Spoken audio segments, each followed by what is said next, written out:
Hello everyone. आज हम आपके गुंजन इस पाठ्य पुस्तक में से एक नया पाठ पढ़ना शुरू करेंगे और उस पाठ का नाम है पंचतत्वों की कहानी। तो ये जो पंचतत्व यानी पांच तत्व, तो ये पांच तत्वों के नाम यहाँ पर लिखे गए हैं। ये जो पांच तत्व है ये हमारे जीवन में बहुत महत्वपूर्ण होते हैं। इनफैक्ट ऐसे कहा जाता है कि हमारा शरीर इन्हीं पांच तत्वों से बनता है और सृष्टि भी इन्हीं पांच तत्वों से बनती है। तो ये पांच तत्व बहुत ही महत्वपूर्ण है, लेकिन इंसान ने अपने बुद्धि के सहारे जब अपनी प्रगति, अपना विकास करना शुरू किया, अपने आरामदायी जीवन के लिए जब इंसान ने नए नए खोज की, नए नए आविष्कार किए, तब कहीं ना कहीं उसका नुकसान इस प्रकृति के इस पंच तत्व को भी होने लगा। और ये पंच तत्व किस प्रकार से उस नुकसान को, उस हानि को झेल रहे हैं, वो बात हम इस कहानी में पढ़ेंगे। अब ये जो कहानी है ये एक एकांकी है, जैसे ड्रामा या नाटक होता है वैसे। तो ये पांच तत्व किरदार में आकर, उस पात्र में आकर अपनी कहानी हमें सुनाते हैं। जैसे पृथ्वी अपनी कहानी सुनाती है कि कैसे मैं पहले हरी भरी थी, फिर बाद में इंसान ने अपने स्वार्थ के कारण मेरे ऊपर की सारी हरियाली, पेड़ पौधे नष्ट कर दिए और मुझे इतना उबड़ खाबड़ बना दिया और उजाड़ दिया। लेकिन मैं फिर भी मेरे इस मनुष्य प्राणी से, पुत्र से बहुत प्यार करती हूँ और मुझे उम्मीद है कि आगे जाकर ये मेरी देखभाल अच्छे से करेगा वगैरह वगैरह। तो ये अपनी कहानी हर तत्व यहाँ पर कहता है कि कैसे इंसान ने हमारे रूप को खराब कर दिया है और किस तरह से वे इंसान को फिर भी चाहते हैं और इंसान का साथ देना चाहते हैं और किस प्रकार से उन्हें हम उनका ख्याल रख सकते हैं। ठीक है, तो ये सारे पात्र अपनी अपनी कहानी अपनी जुबान से हमें बताएंगे। अब ये जो पांच तत्व है ये एकत्रित क्यों हुए हैं? तो समय यानी काल, समय ने इन पांचों को एकत्रित बुलाकर एक त्योहार का आयोजन किया है और उसी त्योहार में ये सारे आपस में बातचीत करते हैं और अपनी अपनी कहानी हमें सुनाते हैं। ठीक है, तो चलिए अब हम पाठ पढ़ना शुरू करते हैं। ध्यान दीजिए, पाठ का नाम है पंचतत्वों की कहानी। प्रस्तावना पढ़ेंगे पहले हम। ये जो आपका पाठ है इसके शुरुआत में ये प्रस्तावना दी होती है, तो पहले वो पढ़ते हैं। ध्यान दीजिए, आयुर्वेद में पंच महाभूतों की चर्चा मिलती है।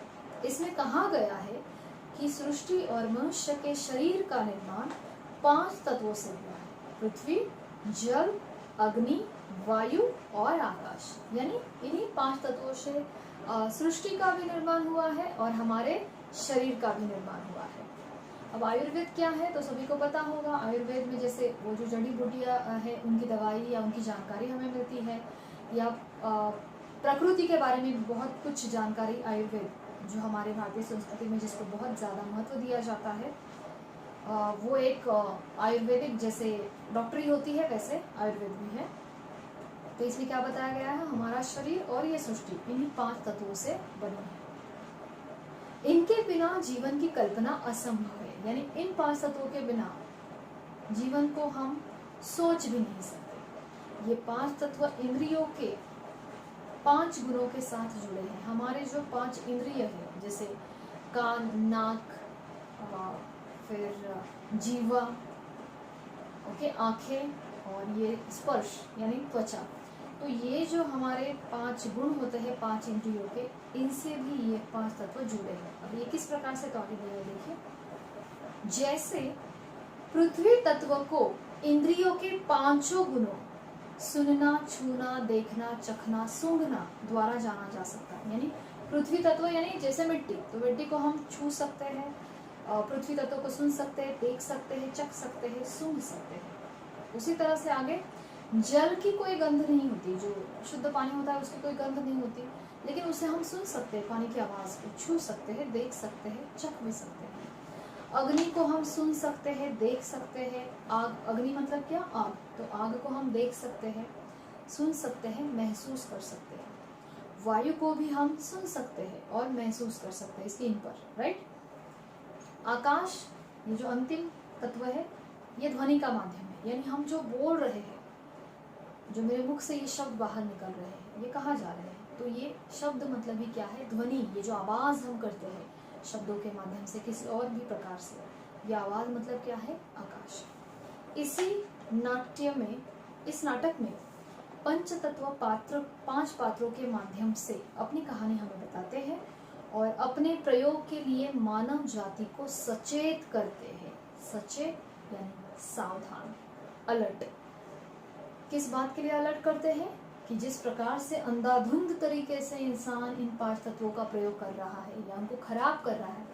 जैसे पानी को हम बेवजह बेमतलब कितना व्यर्थ उसका यूज़ करते हैं, और फिर पृथ्वी जिसके पेड़ पौधे का काट कर हमने उसको पूरा उजाड़ दिया है, या फिर जल ले लो, हम कितना प्रदूषण करते हैं, उस पानी को कितना खराब करते हैं।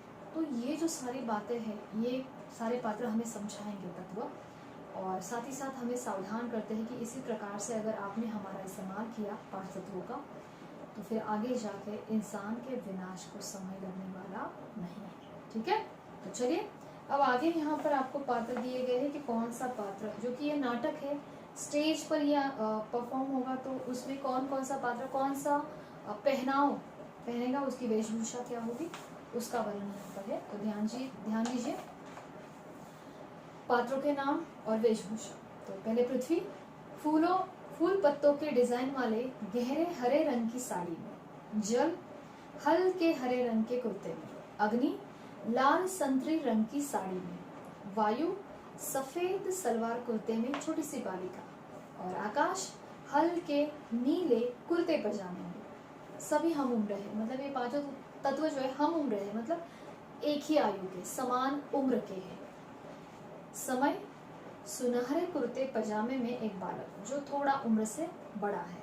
सुनहरा यानी गोल्डन, तो समय ने गोल्डन कलर का पजामा कुर्ता पहना है, और इन 5 तत्वों से ये थोड़ा उम्र में बड़ा दिखाया गया है। अब एकांकी पढ़ना, ये नाटक पढ़ना शुरू करो। पर्दा उठता है, मंच के बीचों बीच एक बड़ी सी कुर्सी पर समय विराजमान है। कौन विराजमान है?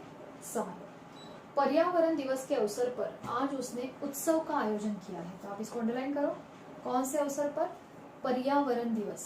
तो पर्यावरण दिवस है और इसीलिए आज उत्सव का आयोजन किया गया है। पृथ्वी, जल, अग्नि, वायु, आकाश सभी को आमंत्रित किया है। मंच पर साज सज्जा की गई है। साज सज्जा यानी सजावट। एक एक करके 5 मंच पर प्रवेश करते हैं। एक एक करके 5 तत्व मंच पर प्रवेश करते हैं। पृथ्वी, अरे वाह दादा, कितना सुंदर आयोजन है, स्वच्छ और सुव्यवस्थित। तो पृथ्वी ने अपनी बात कही। किसकी तारीफ कर रही है पृथ्वी? समय की, कि वाह दादा, दादा मतलब समय दादा, कितना सुंदर आयोजन किया है आज के त्योहार का, स्वच्छ और सुव्यवस्थित। जल, इतने दिनों बाद ऐसी स्वच्छता, ऐसी सुंदरता देखकर हृदय खिल उठा है। तो जल अपना दुख प्रकट कर रहा है कि इतने दिनों के बाद इतनी स्वच्छता देखकर मेरा हृदय तो खुशी से खिल गया है, खिल उठा है। इस पर समय क्या कहता है? समय दादा, यह आयोजन तुम सबके लिए ही तो किया है। मनुष्य जो मेरी श्रेष्ठतम कृति है, यानी श्रेष्ठतम मतलब सबसे अच्छा जो मेरा निर्माण है, जिसमें तुम सभी का अंश है, जिसके लिए मैंने तुम सबका निर्माण किया, वह तुम्हारा महत्व समझे, यही मैं चाहता हूं। तो समय ने इस त्योहार का आयोजन क्यों किया है? उसका रीजन यहाँ पर है, क्योंकि समय चाहता है कि इंसान इन 5 तत्वों का महत्व समझे। जिन तत्वों का निर्माण इंसान के लिए हुआ है, ये 5 तत्वों का महत्व इंसान समझे, इसीलिए इस त्योहार का आयोजन समय ने किया है। आकाश, ये सब देखकर तो हमें अपने आरंभ के दिन याद आ गए, है ना पृथ्वी? तो आकाश क्या कहता है कि ये सब देखकर तो मुझे क्या याद आ गया? हमारे शुरुआत वाले दिन। और फिर पृथ्वी से पूछता है ना पृथ्वी? पृथ्वी क्या कहती है देखो, देखिए ना, कितनी दुर्बल और तेजहीन हो गई हूं मैं। आज मेरी अवस्था एकदम दुर्बल है। दुर्बल यानी कमजोर, और तेजहीन मतलब जैसे मेरी चमक धमक सुंदरता सब खो गई है।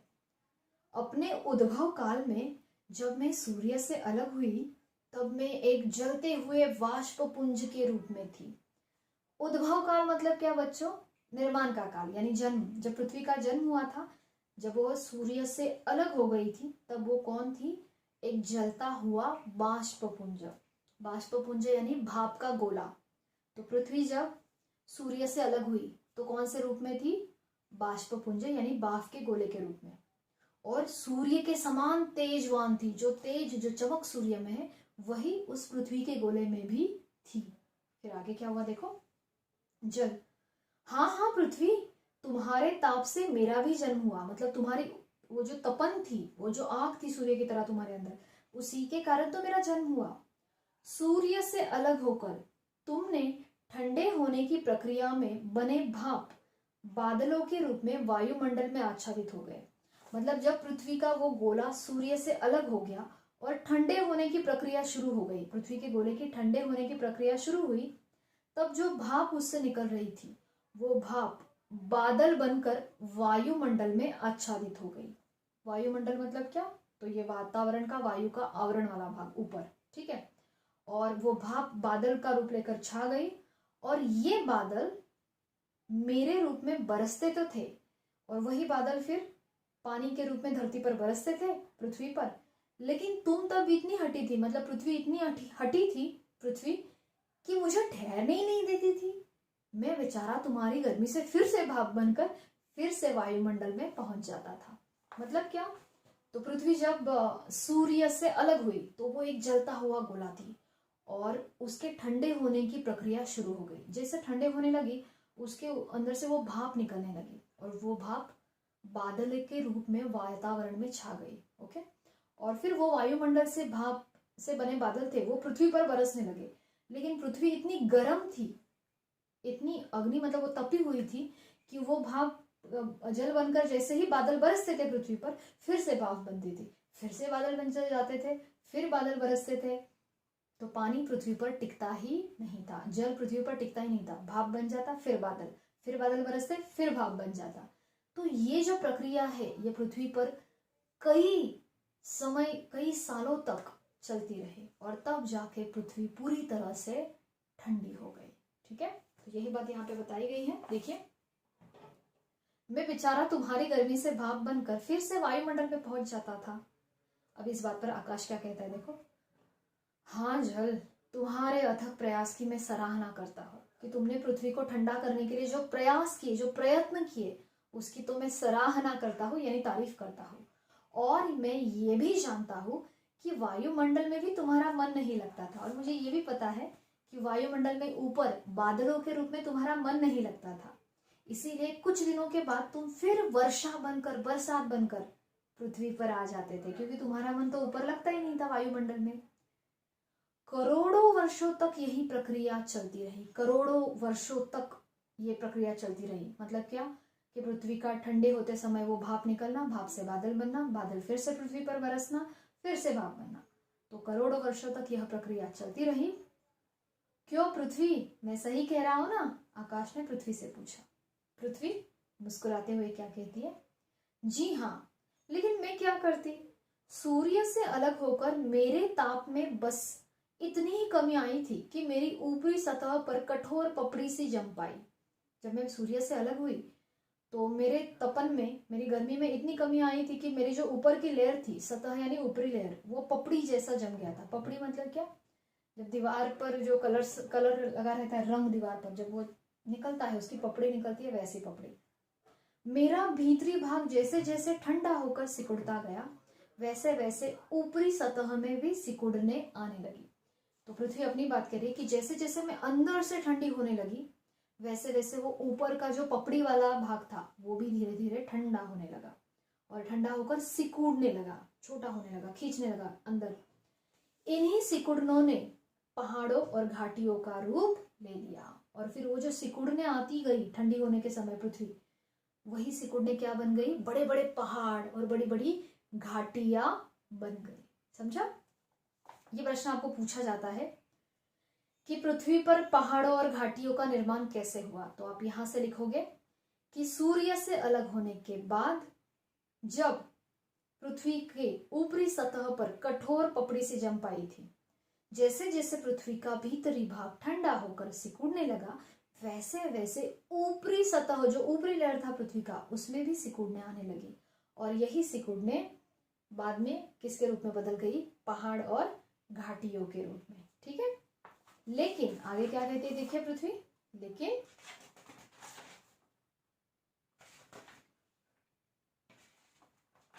लेकिन तभी मेरा धरातल तप रहा था। धरातल यानी धरती, तभी भी मेरी धरती बहुत जो है ऊपर का हिस्सा धरती का वो बहुत तप रहा था, क्योंकि अग्नि मेरे गर्भ में ज्वालामुखी के रूप में विद्यमान थी। लेकिन फिर भी मैं तपी हुई थी, क्योंकि अग्नि यानी आग मेरे गर्भ में, मतलब मेरे अंदर, धरती के अंदर ज्वालामुखी बनकर विद्यमान थी, मौजूद थी। विद्यमान थी मतलब मौजूद। ज्वालामुखी मतलब पता है ना आपको, वो भूकंप आता है तो वो अंदर से एक गर्म रस रहता है, वो ज्वालामुखी, वो ये ज्वालामुखी फूटते रहते थे। तो ये ज्वालामुखी धरती के अंदर से बाहर निकलने का प्रयास करते थे, फूटते रहते थे, जिससे निरंतर भूकंप आते थे। और लावे के रूप में अग्नि बाहर निकलती थी, और वो जो रस जैसा गरम गरम अंदर से निकलता था उसे क्या बोलते हैं, लावा। लावे के रूप में अग्नि मेरे अंदर से बाहर निकलती थी। तो पृथ्वी अपना ये कारण बता रही है कि मेरा धरातल क्यों तपा हुआ था, क्योंकि मेरे गर्भ में कौन था, ज्वालामुखी के रूप में अग्नि विद्यमान थी। और जब ये ज्वालामुखी फूटते थे, धरती से बाहर निकलते थे, तो भूकंप आते थे। और यही ज्वालामुखी लावे के रूप में ये अग्नि मेरे अंदर से बाहर निकलती थी।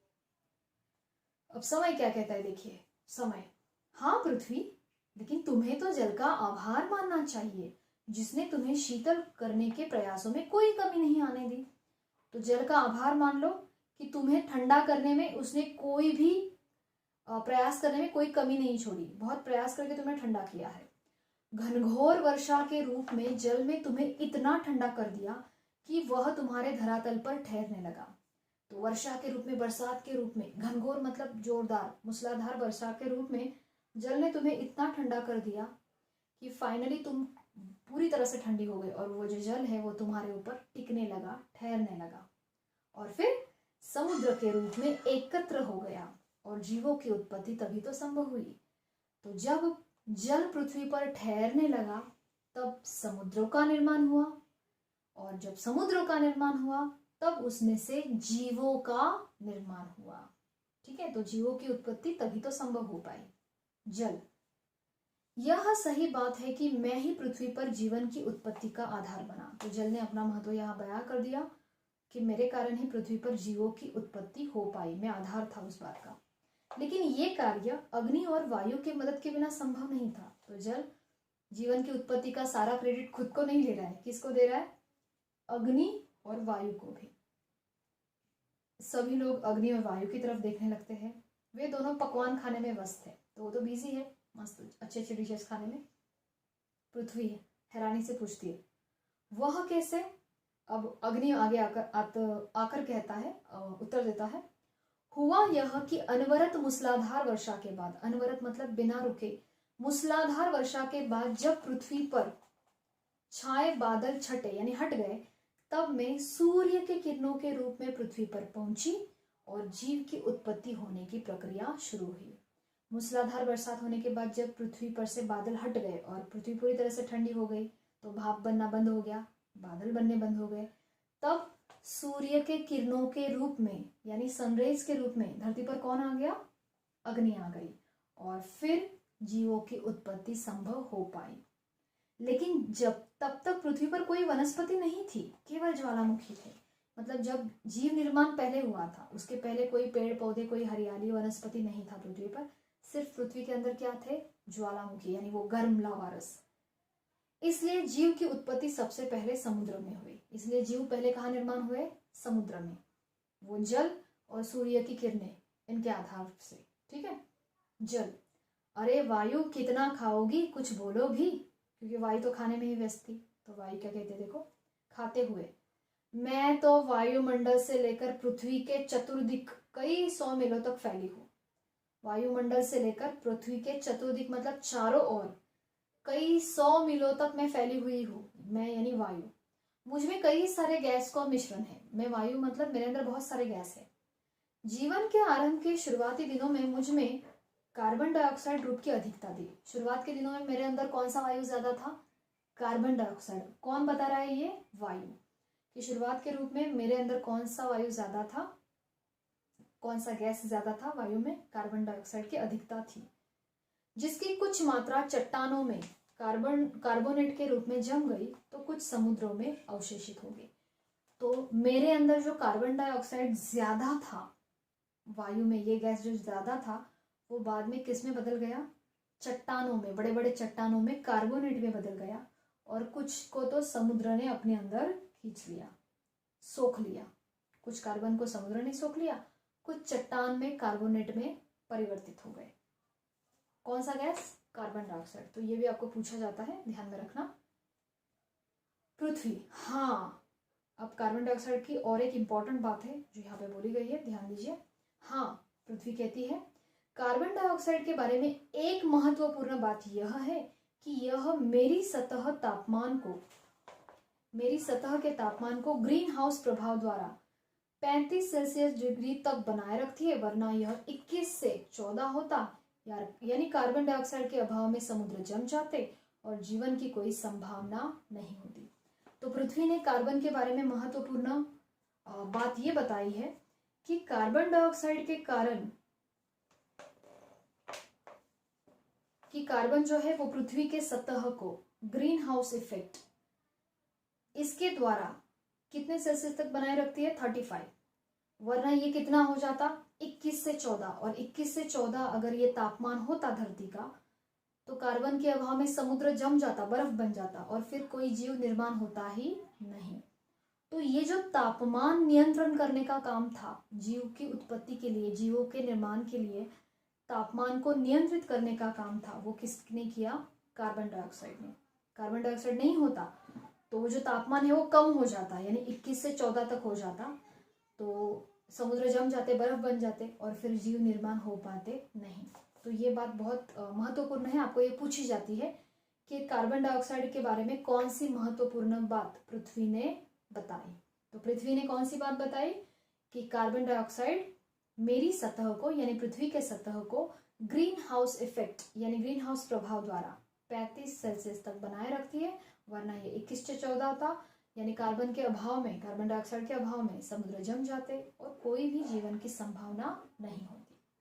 वायु, बिल्कुल ठीक, लेकिन जीवों और वनस्पतियों की वित्पत्ति के लिए मेरे ऑक्सीजन रूप की ही आवश्यकता थी। लेकिन वायु ने आगे क्या कहा कि जीव और वनस्पति निर्माण के लिए मेरे ऑक्सीजन रूप की ज्यादा आवश्यकता थी।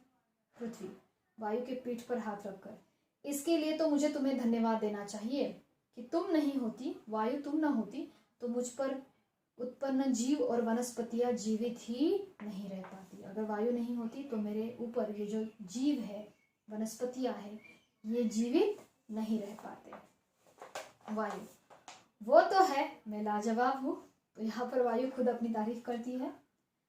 अब समय क्या कहता है, देखो ये पैराग्राफ बहुत इंपॉर्टेंट है, ध्यान दीजिए। हाँ, मुझे आज भी याद है जब जीवन के अंकुर पनप रहे थे, यानी जब पृथ्वी पर जीवों का निर्माण हो रहा था, तब रासायनिक प्रक्रियाओं के चलते क्लोरोफिल नामक खराब पदार्थ पैदा हुआ। ये एक प्रक्रिया है कि जीवों का निर्माण कैसे हुआ, तो आपको ये ध्यान में रखना है कि सबसे पहले जब पृथ्वी पर जीवन के अंकुर पनप रहे थे तो क्लोरोफिल नाम का हरा पदार्थ तैयार हुआ।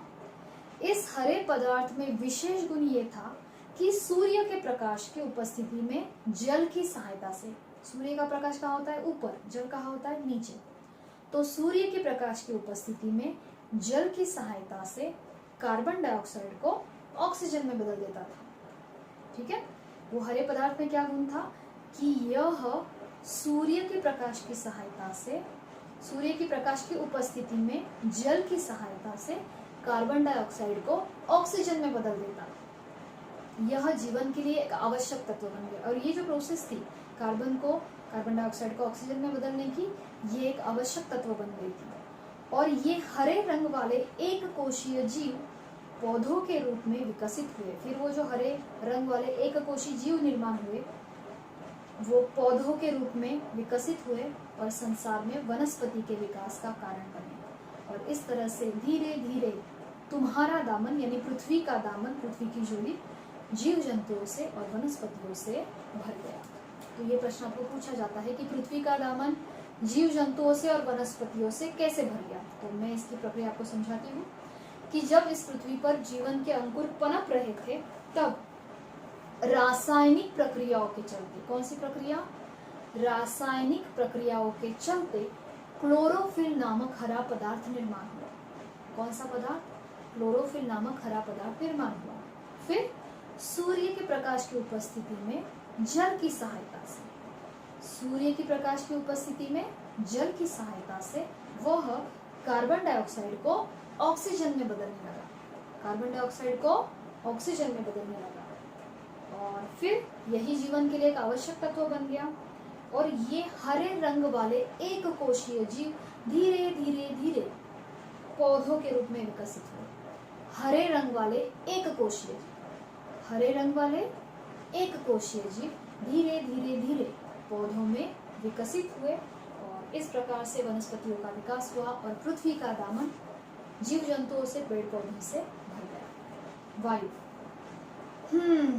तभी तो ये पौधे इतना इतराते हैं मतलब इतना अभिमान महसूस करते हैं। पृथ्वी उदासी से भरकर बैठ जाती है। दादा, प्रारंभ में सब कुछ कितना सुंदर था ना। तो पृथ्वी अब यहाँ पे समय के सामने दुख प्रकट कर रही है कि दादा, दादा, प्रारंभ में शुरुआत के रूप में सब कुछ कितना सुंदर था, मैं कितनी हरी भरी थी, सब चारों ओर जंगल ही जंगल था। अब देखिए कितना रंगहीन हो गया है मेरा आंचल, यानी मुझे बेरंग कर दिया है इंसानों ने, मेरी हरियाली को खत्म कर दिया है, पेड़ पौधों को खत्म कर दिया है। समय गहरे चिंतन में डूब जाता है। चिंतन यानी सोच विचार में, समय सोच विचार में डूब जाता है और क्या कहता है, इस विकास की सबसे विकसित कड़ी मनुष्य ही तो था। ये जो धरती पर विकास होता गया, इससे इस विकास की कड़ी में सबसे इम्पोर्टेंट कड़ी कौन था, सबसे इम्पोर्टेंट लेवल कौन सी थी? जब मनुष्य का विकास हुआ। वह पहले अन्य जीवों की तरह अपनी आवश्यकताओं की पूर्ति के लिए जंगलों पर निर्भर था। शुरुआत के दिनों में इंसान भी तो जंगलों पर ही निर्भर था खाने पीने के लिए, जैसे कंद खाता था, फल खाता था, मांस खाता था, तो जंगलों पर निर्भर था। लेकिन अपनी कुशाग्र बुद्धि से, अपनी तेज बुद्धि से उसने पहले तो अपने आप को बाकी प्राणियों से अलग कर दिया, क्योंकि उसके पास बुद्धि थी, उसका अलग जो अनोखापन है वो बुद्धि में था।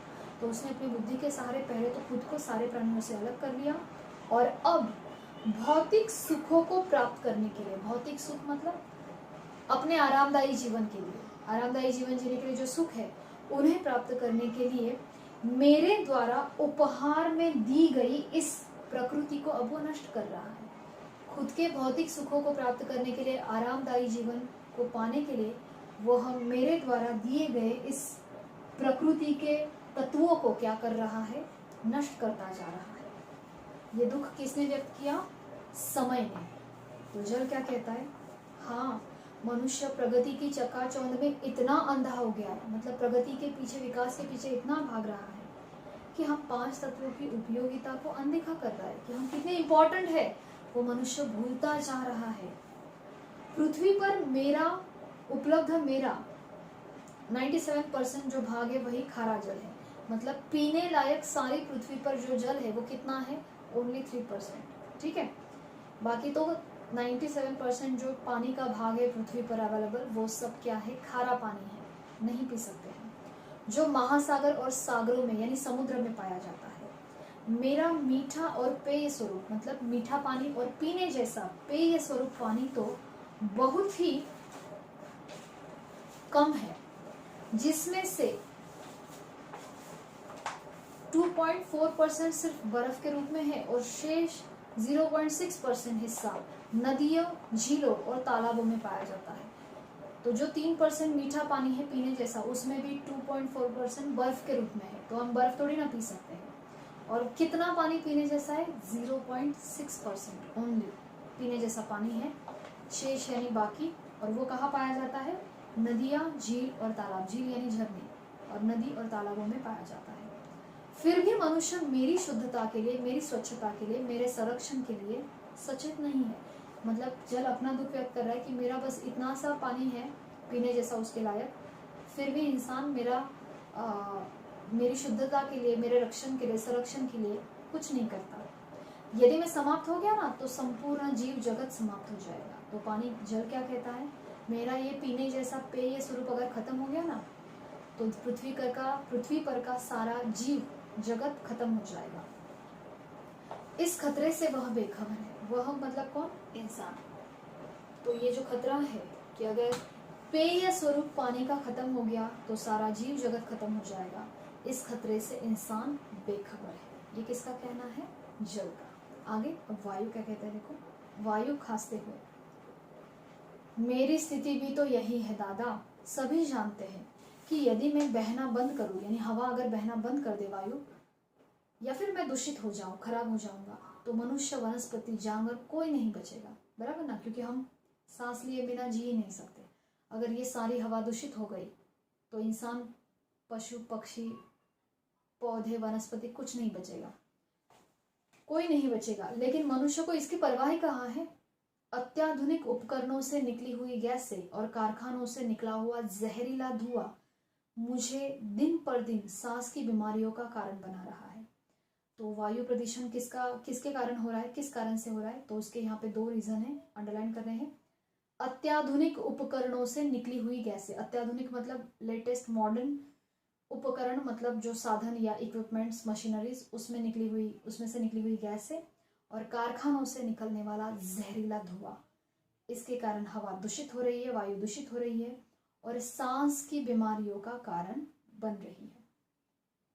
मुझे शुद्ध करने वाले मेरे मित्र जंगल समाप्त होते जा रहे हैं और मुझे शुद्ध, वायु को शुद्ध करने वाले कौन होते हैं? जंगल, पेड़ पौधे, वो खत्म होते जा रहे हैं, जिससे प्राकृतिक असंतुलन उत्पन्न हो गया है और जिसके कारण प्रकृति में असंतुलन निर्माण होने लगा है, यानी इम्बैलेंस होने लगा है सब। और फिर बाढ़, भूकंप, चक्रवात, असमय वर्षा जैसी प्राकृतिक आपदाओं का सामना करना पड़ रहा है। तो इसको मार्क करो, कौन कौन सी प्राकृतिक मुसीबतों का, आपदाओं का हमें सामना करना पड़ रहा है? बाढ़, भूकंप, चक्रवात और असमय वर्षा। बाढ़ यानी जब पानी बहुत बढ़ता है, भूकंप सबको पता है, चक्रवात मतलब जोर से हवाएं चलते हुए चक्र की तरह सब फिर उड़ते हुए चला जाता है हवा में, उस चक्र में वो। और असमय वर्षा तो हम लोग अभी प्रैक्टिकली देख रहे हैं कि आजकल वर्षा, पता नहीं कभी ठंडी के दिनों में भी बरसात का आगमन हो जाता है। तो ये सब प्राकृतिक मुसीबतें हैं, संकट है, जो हमें बहुत तकलीफ वाला जीवन दे सकते हैं, कर सकते हैं हमारा जीवन। इस पर आकाश क्या कहता है? वायु का कहना एकदम सही है, जंगलों के कटने से और जहरीली गैसों से ओजोन की परत को भी नुकसान हो रहा है। जंगल काटे जा रहे हैं और जहरीली गैस भी निर्माण हो रही है, इसके कारण ओजोन का जो लेयर है, परत है, उसको भी नुकसान हो रहा है, जिसमें से सूर्य की पराबैंगनी किरणों के दुष्प्रभावों को रोक पाने की क्षमता कम होती जा रही है। क्योंकि ओजोन का वो जो लेयर है, ओजोन की जो परत है, वो क्या करती है? सूर्य की पराबैंगनी किरणें, यानी अल्ट्रावायलेट जो रेज होते हैं, पराबैंगनी किरणें, उनको रोकने का काम करती है, उनके दुष्प्रभाव को।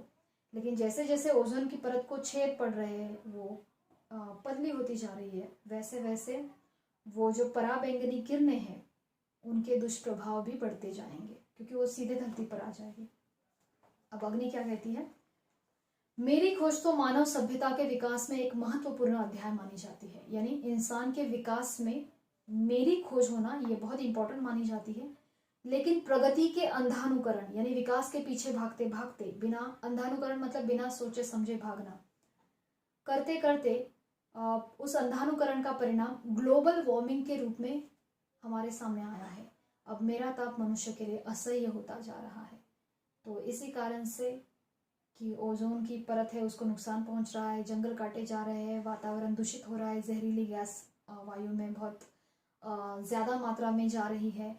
इसके कारण ग्लोबल वार्मिंग के रूप में ये खतरा हमारे ऊपर मंडरा रहा है और अग्नि का ये जो ताप है, ये इंसान के लिए असह्य होता जा रहा है।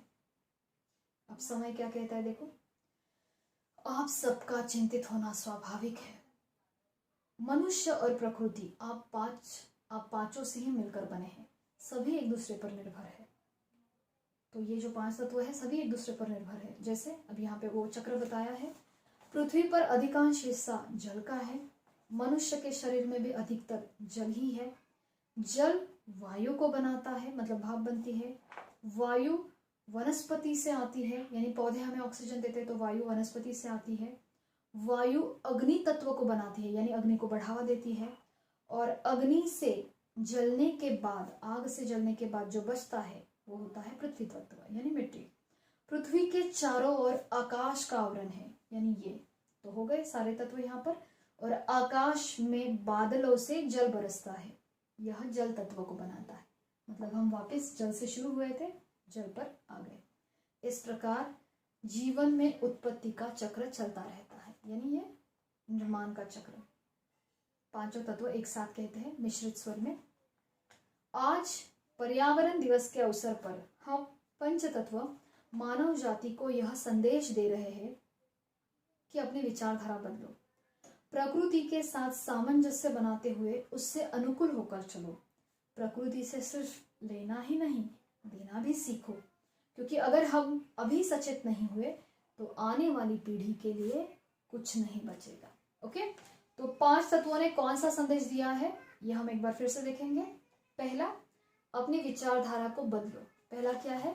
अपनी विचारधारा को बदलो। दूसरा, प्रकृति के साथ सामंजस्य बनाते हुए अनुकूल होकर चलो। प्रकृति के साथ सामंजस्य बनाते हुए अनुकूल होकर चलो। प्रकृति से सिर्फ लेना ही नहीं, देना भी सीखो, क्योंकि अगर हम सचेत नहीं हुए तो आने वाली पीढ़ी के लिए कुछ भी नहीं बचेगा। तो इसको हम पॉइंट वाइज करेंगे। संदेश क्या दिया है पांचों तत्वों ने मिलकर? तो पहला ये, इसका अर्थ क्या है? अपनी विचारधारा को बदलो। फिर दूसरा क्या है? प्रकृति के साथ सामंजस्य यानी बैलेंस करते हुए, सामंजस्य बनाते हुए अनुकूल होकर चलो। फिर तीसरा है, प्रकृति से सिर्फ लेना ही नहीं, देना भी सीखो। और चौथा है, अगर हमने अभी सचेत नहीं हुए तो आने वाली पीढ़ी के लिए कुछ भी नहीं बचेगा।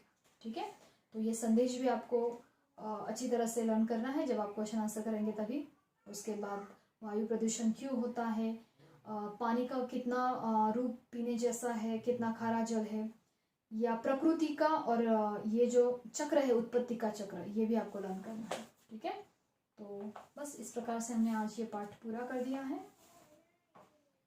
कुछ प्रश्न यहाँ पर है, आपके नोट्स में भी इनके उत्तर आपको मिलेंगे, लेकिन छोटे छोटे प्रश्न हैं जो हम एक बार देख लेते हैं। पहला प्रश्न, समय ने पर्यावरण दिवस का आयोजन क्यों किया?